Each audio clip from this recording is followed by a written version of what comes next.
Video को अंत तक सुनिए, ज्यादा शेयर कीजिएगा।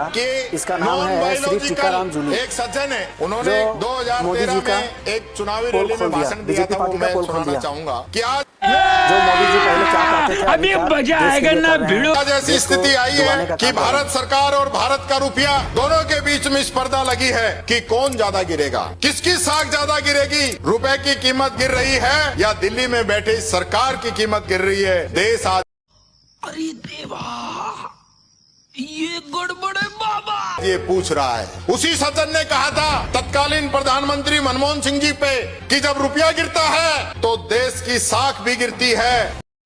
यही नहीं, अभी और सुनिए। जिस देश का रुपया गिरता है उस देश के प्रधानमंत्री की प्रतिष्ठा भी गिरती है। रुपये की गिरावट सीधे सीधे प्रधानमंत्री की साख और उसकी गरिमा से जुड़ी होती है। रुपया जितना नीचे गिरता है प्रधानमंत्री की साख भी उतनी नीचे चली जाती है। ये नॉन बायोलॉजिकल एक सज्जन है, उनके द्वारा 2003 में कहा, और उन्होंने ये भी कहा था कि भ्रष्ट राजनीति जो दिल्ली से चलती है उसका इसमें बहुत बड़ा रोल है। भारत का रुपया आज हॉस्पिटल के अंदर पहुंच गया है, वो अपनी अंतिम सांसें गिन रहा है, इसे तुरंत एक अच्छे डॉक्टर की जरूरत है। और उन्होंने ये भी कहा था कि ऐसे नहीं होता मित्रों, मैं शासन में बैठा हूँ, मुझे मालूम है इस प्रकार से रुपया इतनी तेजी से नहीं गिर सकता। अरे यही नहीं, अभी और सुनिए।